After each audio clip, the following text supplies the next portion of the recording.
ಯಾವುದಾದ್ರೂ ಹಬ್ಬ ಅಥವಾ ವಿಶೇಷ ದಿನಗಳು ಬಂದ್ರೆ ಸಾಕು ಮನೆಯಲ್ಲಿ ಸಡಗರ ತುಂಬಿರುತ್ತದೆ. ಮನೆಯಲ್ಲಿ ಸಂಭ್ರಮದ ಜೊತೆಗೆ ಅಲಂಕಾರ ಹೊಂದಿದ್ರೆ ಅದನ್ನ ನೋಡುವುದೇ ಚಂದ.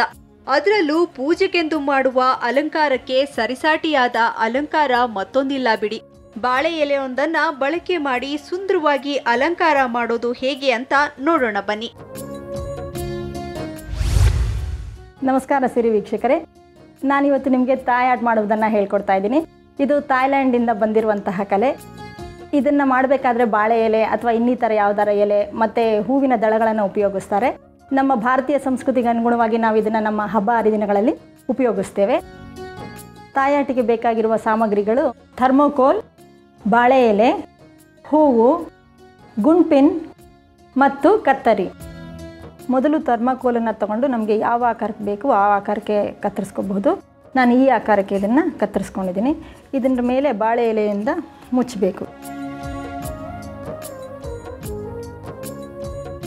ಸುತ್ತಲೂ ಹೀಗೆ ಥರ್ಮೋಕೋಲ್ ಕಾಣದ ಹಾಗೆ ನಾವು ಕವರ್ ಮಾಡ್ಕೋಬೇಕಾಗುತ್ತೆ. ಇದನ್ನು ನೋಡಿ, ಹೀಗೆ ಇದನ್ನು ಉಲ್ಟಾ ತಿರುಗಿಸಿ ಗುಂಡ್ಪಿನ್ ಹಾಕೋಬೇಕು.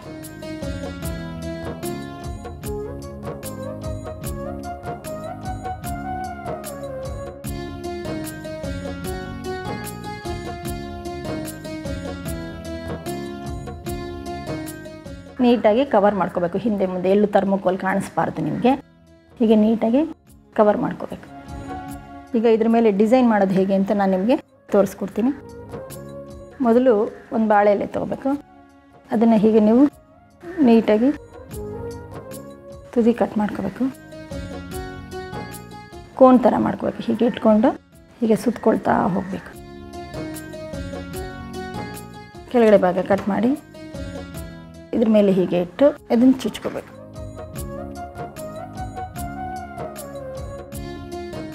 ಆ ಕಡೆ ಈ ಕಡೆ ಮಾಡುವಂಥ ಡಿಸೈನ್. ಬಾಳೆ ಎಲೆ ಹೀಗೆ ತಗೊಳ್ಳಿ. ಹೀಗೆ ಇದನ್ನು ಮಡಚಿ ಮತ್ತು ಇದನ್ನು ಹೀಗೆ ಮಡಚಿ ಈ ಥರ್ಮೋಕೋಲಿಗೆ ಹೀಗೆ ಇಟ್ಕೊಂಡು ಹೀಗೆ ಕ್ರಾಸಾಗಿ ಹೀಗಿಟ್ಟು ಹೀಗೆ ಫೋಲ್ಡ್ ಮಾಡಬೇಕು. ನೀವು ಫೋಲ್ಡ್ ಮಾಡುವಾಗ ಇಲ್ಲ ಅದುಂಬಾರ್ದು. ಅದುಮಿದ್ರೆ ಅಷ್ಟು ಚೆನ್ನಾಗಿ ಕಾಣಲ್ಲ. ಹೀಗಿದ್ದಾಗಲೇ ಅದು ಉಬ್ಕೊಂಡಾಗೆ ಚೆನ್ನಾಗಿ ಕಾಣಿಸುತ್ತೆ. ಪಿನ್ ಹಾಕಬೇಕು. ಹಿಂದೆ ಒಂದು ಮುಂದೆ ಒಂದು ಹಾಕಿ, ಹಿಂದೆ ಸೇರಿರಲ್ಲ ಅದು. ಹೀಗೆ ಮತ್ತೆ ಇನ್ನೊಂದೆಲೆ ತಗೊಳ್ಳಿ. ಹೀಗೆ ತ್ರಿಭುಜಾಕಾರವಾಗಿ ಮಡ್ಚ್ಕೊಳ್ಳಿ. ಮತ್ತು ಇದನ್ನು ಕರೆಕ್ಟ್ ಅಂತರ ನೋಡಿ ಹೀಗಿಟ್ಕೊಳ್ಳಿ. ಮತ್ತು ಇದನ್ನು ಹೀಗೆ ಲೈಟಾಗಿ ಹೀಗೆ ಮಾಡಿ ಮತ್ತೆ ಪಿನ್ ಹಾಕಿ. ಹಿಂಭಾಗದಲ್ಲೂ ಹಾಕಿ.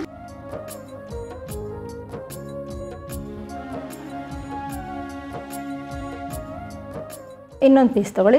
ಅದನ್ನು ಹೀಗೆ ಮಾಡಿ ಮತ್ತೆ ಇದಕ್ಕೆ ಥರ್ಮೋಕೋಲಿಗೆ ಹೀಗೆ ಇಟ್ಕೊಂಡು ಹಗೂರವಾಗಿ ಹೀಗೆ ನೀವು ಇದನ್ನು ಫೋಲ್ಡ್ ಮಾಡ್ಕೋಬೇಕು.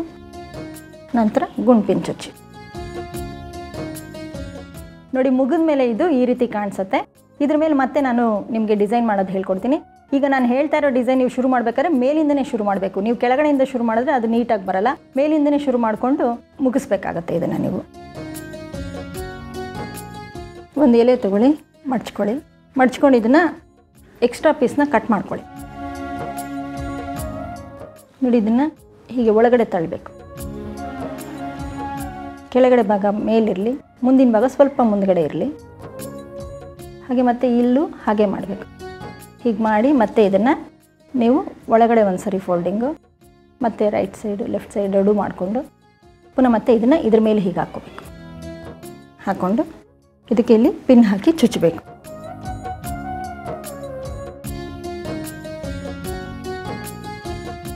ನೋಡಿ, ಹೀಗೆ ಒಂದು ಎಲೆ ತೊಗೊಂಡು ಹೀಗೆ ನೀವು ಪೀಸ್ಗಳನ್ನು ಮಾಡಿ ಇಟ್ಕೊಳ್ಳಿ.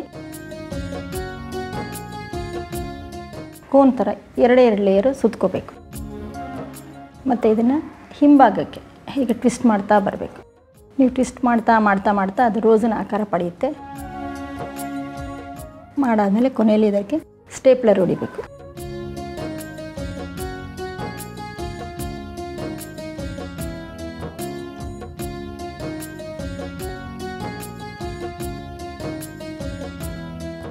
ಇದನ್ನು ಪೂರ್ತಿ ಮಾಡೋದಕ್ಕೆ ತುಂಬ ಸಮಯ ಹಿಡಿಯುತ್ತೆ.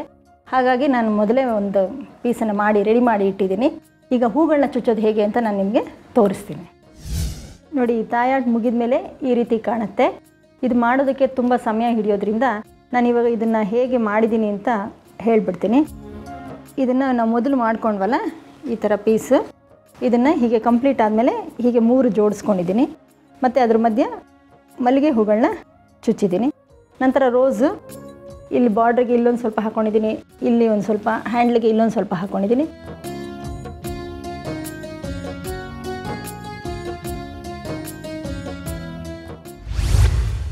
ಇಲ್ಲಿವರೆಗೂ ನೋಡಿದ್ರಲ್ಲ ವೀಕ್ಷಕರೇ, ಬಾಳೆ ಎಲೆನ ಉಪಯೋಗಿಸಿ ಹೇಗೆ ತಾಯಿ ಆರ್ಟ್ ಮಾಡ್ಬೋದು ಅಂತ. ಇದನ್ನು ಉಪಯೋಗಿಸಿ ನೀವು ನಿಮ್ಮ ಮನೆಯ ಹಬ್ಬ ಹರಿದಿನಗಳಲ್ಲಿ ದೇವರನ್ನ ಅಲಂಕಾರ ಮಾಡ್ಬೋದು, ಅಥವಾ ಸಭೆ ಸಮಾರಂಭಗಳಲ್ಲಿ ಶೋ ಪೀಸ್ಗಳನ್ನಾಗಿ ಮಾಡಿ ನಿಮ್ಮ ಕೈಯಿಂದ ಅರಳಿದ ಕಲೆಯನ್ನು ನೋಡಿ ನೀವು ಖುಷಿ ಪಡಬಹುದು. ನೋಡಿದ್ರಲ್ಲ ಸಿರಿ ಸಖಿಯರೇ, ನೀವು ಕೂಡ ಹಬ್ಬಕ್ಕೆಂದು ಇದೇ ರೀತಿ ಅಲಂಕಾರ ಮಾಡಬಹುದು. ಈ ಬಾಳೆ ಎಲೆಯಿಂದ ಮಾಡಿದ ಅಲಂಕಾರ ನಿಮಗಿಷ್ಟವಾದ್ರೆ ದೀಪಾವಳಿ ಹಬ್ಬಕ್ಕೆ ಟ್ರೈ ಮಾಡಿ ನೋಡಿ. ಕೇವಲ ಬಾಳೆ ಎಲೆಯಿಂದಲೇ ಎಷ್ಟೊಂದು ಸುಂದರವಾಗಿ ಅಲಂಕಾರ ಮಾಡಬಹುದು ಅಂದ್ರೆ ನೀವ್ಯಾಕೆ ಟ್ರೈ ಮಾಡಬಾರ್ದು?